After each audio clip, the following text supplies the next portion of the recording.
김민재 선수가 아킬레스건 부상이 있다는 것은 더 이상 새로운 소식이 아닌데 여기에 더해서 허리 통증과 현재 감기에 걸려서 정상 컨디션이 아니다 라는 이야기가 지난 경기가 끝나고 나왔었죠. 그러다 보니까 지난 경기가 끝나고 난 이후에는 김민재 선수가 팀 훈련에 참여하지 않고 개인 훈련을 하면서 컨디션 관리를 했어요. 그런데 주말 경기가 다가오다 보니까 김민재 선수가 아킬레스건 부상, 감기 그리고 허리 부상을 가진 상태에서 어제 휴식을 취한 뒤에 팀 훈련에 복귀를 했다. 그래서 팀 훈련을 하는 사진이 올라오기 시작을 했습니다. 그런데 당연하게도 김민재 선수가 100%의 컨디션이 아니다 보니까 김민재 선수가 나가야 되느냐, 무리해서 경기를 소화해야 되느냐라는 이야기가 나오고 있었죠. 그런데 독일 현지 언론에서도 지금 어떤 이야기가 나오냐면 바이에른 뮌헨이 압박을 받고 있는 상태인데 부상을 당한 김민재가 반드시 출장해야 되는 팀의 상황이다 라는 기사가 나오고 있어요. 김민재도 사실 100%의 컨디션이 아닌 상태고 아킬레스건 문제가 있는 상태에서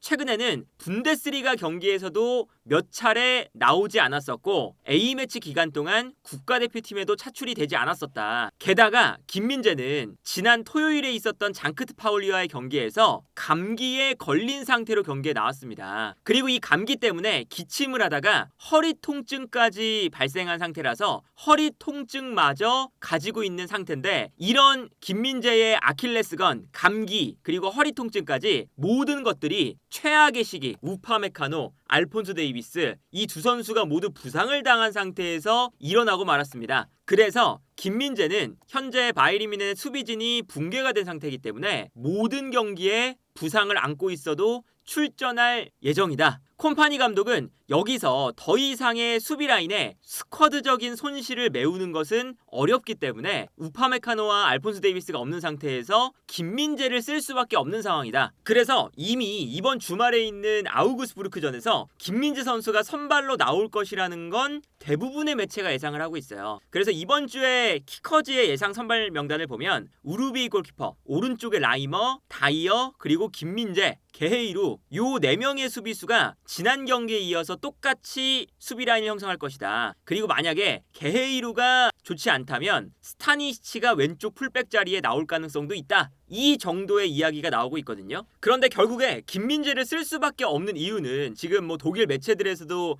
이야기를 하고 있지만 우파메카노와 알폰소 데이비스 이 2명의 선수가 빠지는 순간 김민재는 팀에서 유일하게 남아있는 빠른 중앙 수비수다. 그리고 여기에 더해서 감독이 요구하는 수직적인 빌드업 플레이도 구현할 수 있는 선수이기 때문에 김민재가 빠져버리면 수비 라인에 애초에 빠른 선수가 사라져버린다. 그러면 콤파니 감독의 전술이 수행이 될 수가 없다 라는 이야기가 나오고 있어요. 전술적으로 보면 이게 우파메카노랑 있을 때랑 다이어랑 있을 때랑 지난 주말 경기가 미묘하게 달랐거든요. 기본적으로 우파메카노가 있을 때는 어떤 식으로 했었냐면 왼쪽 풀백에 알폰소 데이비스가 나와도 알폰소 데이비스는 그래도 공격을 위해서 앞쪽으로 올라갑니다. 그리고 라이머도 오른쪽에서 공격을 도와주기 위해 올라가는데 우파메카노가 오른쪽, 김민재가 가운데, 고레츠카가 왼쪽으로 내려왔었죠. 그러면서 자연스럽게 우파메카노와 고레츠카가 앞쪽에서 좀 싸워주는 이런 형태였어요. 그리고 이제 김민재가 뒤에서 공간을 커버하는 형태였죠.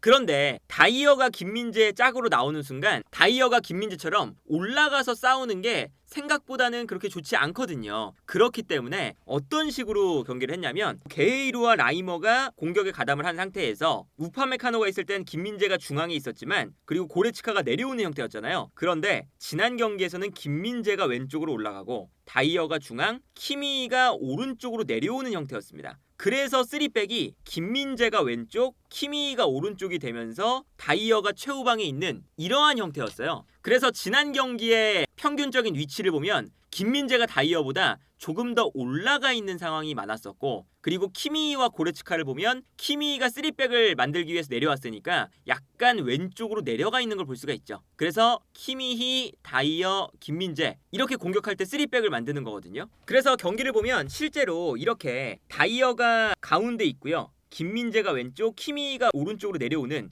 이러한 3백으로 경기를 바이에른 뮌헨이 운영을 했었고 여기서 김민재가 앞쪽에서 상대를 눌러주는 이런 형태의 경기를 많이 했어요. 그리고 이제 다이어가 가장 뒤에 있지만 우파메카노와 김민재가 수비 라인을 만들 때도 튀어나와서 수비를 많이 했잖아요. 근데 여기서 표현하는 유일하게 남은 빠른 수비수다. 이 표현이 왜 이제 이야기가 나오냐? 이렇게 3백이 만들어지면 다이어가 여기서 튀어나오는 수비를 할 때가 있습니다. 그러면 이때 김민재가 뒷공간을 빠르게 커버해줘야 되는 부담감이 늘어난다는 거죠. 그리고 여기에 더해서 게헤이루 동안 게헤이루가 올라갔다가 내려오는 속도가 알폰소 데이비스에 비해 느리기 때문에 게헤이루의 자리도 김민재가 커버해야 되는 형태가 되는 거예요. 그래서 이런 장면에서 다이어가 공격수가 내려와서 볼을 받을 때 과감하게 달려 나옵니다. 근데 여기서 다이어가 또 안 달려 나올 수가 없는 게 콤파니 감독의 축구 자체가 과감하게 앞쪽에서 상대를 누르는 전략이기 때문에 다이어도 콤파니 감독이 원하는 플레이를 하기 위해서 달려 나와서 이렇게 움직이거든요. 근데 다이어가 달려 나오는 게 한 발 늦다 보니까 여기서도 공격수가 볼을 받을 때 순간적으로 여유가 생겼습니다. 그래서 볼을 받아서 달려 나오는 동료 선수에게 내주는 장면이에요. 근데 이렇게 되면 순간적으로 다이어가 달려 나온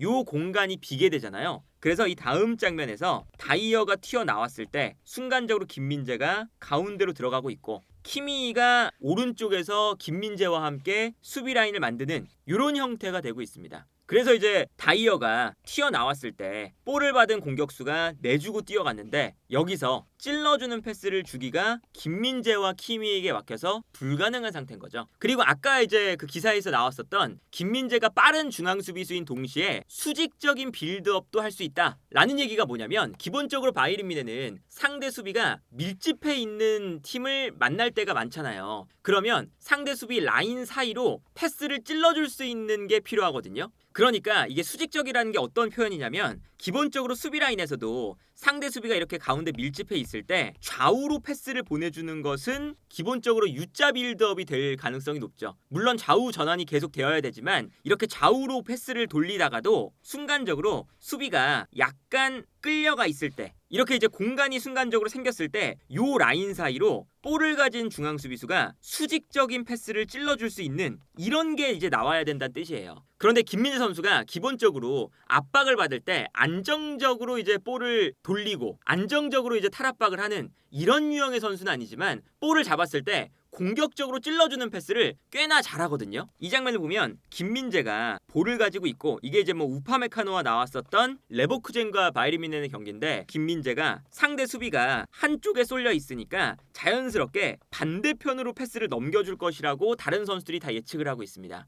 그래서 상대 수비도 순간적으로 반대편을 신경 쓰면서 달려나가고 있어요. 근데 이때 달려나가는 수비를 보고 김민재가 측면으로 패스를 보내는 게 아니라 순간적으로 수비 라인 사이 공간으로 찔러주는 패스가 들어갑니다. 그러면서 달려나오는 선수가 볼을 잡을 수 있게 김민재의 패스가 들어가고 요 공간으로 들어가니까 상대 수비가 순간적으로 예측하지 못하는 패스라서 달려나가면서 뒤늦게 압박을 하죠. 그러면 이 안쪽으로 김민재가 적절한 패스를 줬기 때문에 여기서 공격수가 볼을 잡는 순간 한 번만 패스가 연결되면 상대 수비의 뒷공간을 무너뜨릴 수 있는 이런 플레이가 나올 수가 있는 거잖아요. 그래서 여기서 올리세가 볼을 잡아서 뛰어나가는 무시알라에게 바로 패스를 보내줄 수가 있었고 여기서 이제 결정적인 찬스가 나오니까 레버쿠젠이 어쩔 수 없이 반칙을 하는 그리고 이 프리킥 장면에서 바이에른 뮌헨이 득점을 기록을 했었거든요. 이제 그런 걸 생각을 하면 수비 라인에서 유일하게 빠른 발을 가지고 있는 중앙 수비수 여기에 더해서 저렇게 수직적인 패스를 찔러주면서 콤파니 감독이 생각하고 있는 공격적인 축구를 구현할 수 있는 선수 이 선수가 있고 없고가 바이에른 뮌헨 입장에서는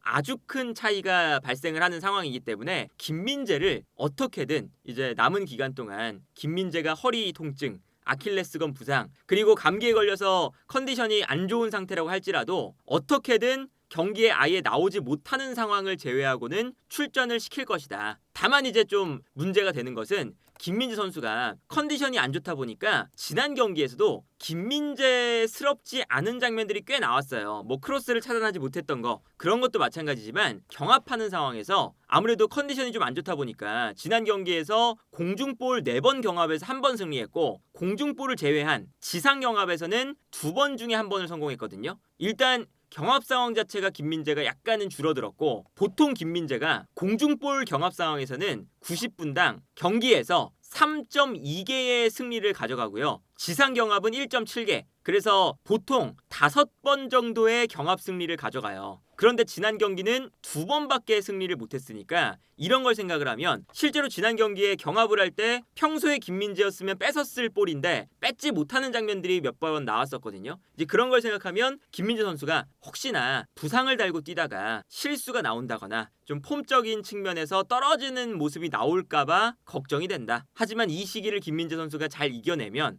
그리고 결국에는 우승 트로피를 차지하게 되면 김민재의 평가는 아마 매우 높아지지 않을까 싶네요.